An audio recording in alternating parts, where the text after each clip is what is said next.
Imagine uma igreja lotada de pessoas com a agenda repleta de eventos e luzes que ofuscam o olhar. Mas o inferno não a teme. Por quê? Porque essa igreja está vazia da única coisa que realmente importa: o poder de Deus. Leonard Ravenhill, com sua voz de trovão, bradava: uma igreja que não ora está morta, mesmo que esteja lotada. A igreja que não ora é um corpo sem alma, um exército sem armas. Não são estratégias humanas, programas inovadores ou a eloquência no púlpito que abrem os céus. É a oração que despedaça as correntes, que coloca Satanás em retirada e que muda destinos eternos. Comente agora: eu sou a igreja que ora, e inscreva-se no canal para não perder as mensagens que despertam e transformam almas. Para Ravenhill, a oração não era um apêndice da vida cristã, mas o pulso da igreja. Assim como o coração bombeia o sangue que dá vida ao corpo, a oração é o que mantém a igreja respirando em Deus. Uma igreja pode ter louvores afinados, pregadores eloquentes, ministérios criativos, mas sem oração tudo não passa de casca vazia.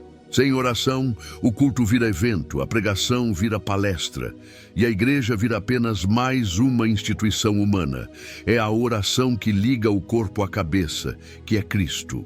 Quando a oração enfraquece, todo o corpo adoece. Mas quando a oração pulsa com força, a vida de Deus invade cada parte, e a igreja se levanta em poder. O diabo não teme igrejas que constroem prédios modernos, que possuem orçamentos milionários ou tecnologia de ponta. Ele teme uma igreja de joelhos. Ravenhill costumava dizer: o problema da igreja não é a falta de dinheiro ou estrutura, mas a falta de oração. Sem oração, a igreja até pode atrair multidões, mas não atrai a presença de Deus. Uma igreja sem oração é um clube religioso. Ela canta, prega e organiza eventos, mas não tem autoridade espiritual. O inferno ri de uma igreja assim, porque sabe que ela não tem fogo, não tem unção, não tem impacto. A autoridade espiritual não é conquistada com títulos, diplomas ou posições. Ela é forjada no secreto, em lágrimas, em clamor diante de Deus. Quando a igreja ora, o céu se move. Correntes são quebradas, muralhas caem.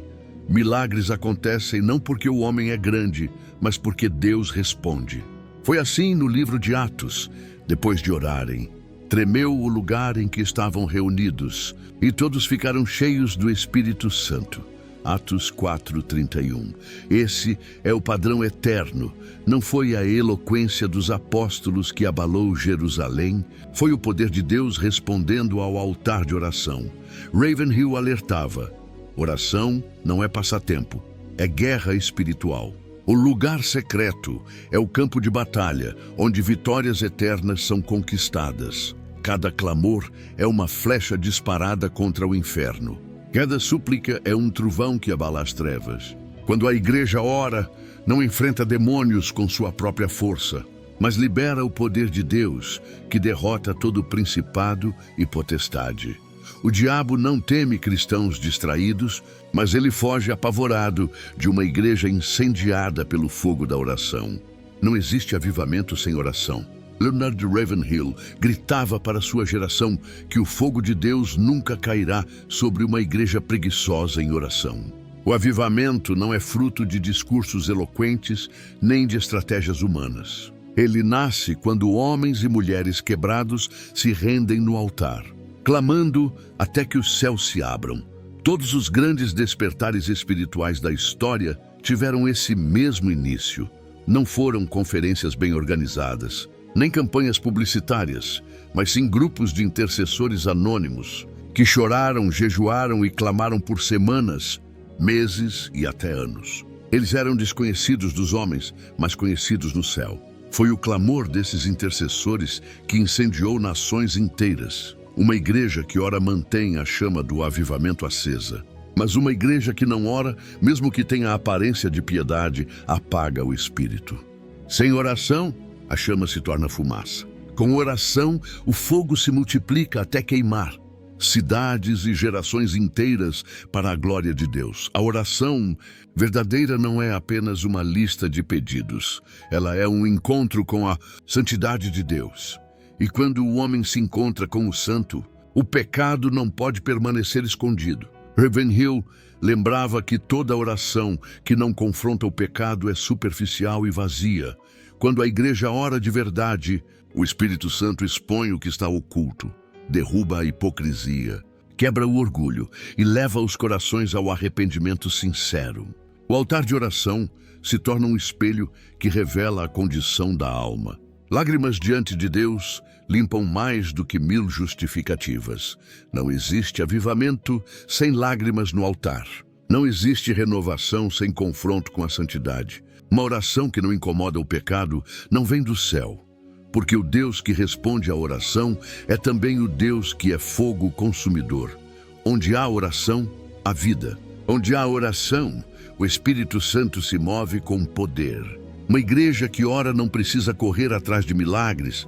Os milagres a acompanham, porque a presença de Deus está no meio dela. A oração abre cadeias invisíveis, casamentos restaurados, famílias reconciliadas, pessoas libertas de vícios, enfermos curados. Tudo isso não é fruto de rituais, mas da presença manifesta de Deus, atraída pelo clamor do seu povo. Ravenhill lembrava que uma igreja sem oração pode até entreter, mas nunca libertará. Quando a igreja se dobra em oração, o Espírito Santo encontra espaço para manifestar o Evangelho em sua forma mais pura, libertando os cativos, curando os quebrados e enchendo os desesperados de esperança viva. A oração não apenas pede, ela traz o céu para dentro da realidade humana. O inferno sabe que uma igreja dividida é frágil, mas uma igreja unida em oração é imparável. Ravenhill dizia que o avivamento não acontece em meio à divisão, porque o Espírito Santo não habita onde reina a carne. A oração em unidade tem poder de curar feridas profundas, derrubar muros de orgulho e alinhar corações em um só propósito. Foi assim em Atos 2. Todos estavam reunidos no mesmo lugar, e de repente veio do céu um som, como de um vento impetuoso. A unidade do altar foi o prelúdio da descida do fogo. Quando a igreja ora junta, não há espaço para vaidade ou competição. A glória não vai para o homem, mas para Deus. A unidade gerada pela oração torna a igreja um exército invencível, uma muralha de fogo que o inferno não consegue atravessar. Leonard Ravenhill levantou sua voz profética para ecoar uma verdade eterna. A igreja que ora é a igreja que vence. A igreja que não ora já foi vencida. Essa não é uma frase de efeito, é um diagnóstico espiritual. O diabo não teme programas religiosos, templos cheios ou ministérios famosos. Ele foge de uma igreja incendiada pela oração. Hoje Deus está chamando você a ser parte dessa igreja que vence de joelhos. Não é sobre prédios, não é sobre fama, não é sobre eventos, é sobre oração. O futuro da igreja não está em suas estratégias humanas, mas em seu altar diante do Senhor. Se esta palavra falou ao seu coração, escreva agora nos comentários: quero ser parte da igreja que ora e vence. Faça dessa frase um compromisso público de se tornar intercessor, de buscar a Deus em secreto e de viver de joelhos. Inscreva-se no canal, compartilhe este sermão e lembre-se, o poder da igreja não está no palco, mas no altar. O inferno não teme reuniões bonitas, mas ele treme diante de uma igreja que ora.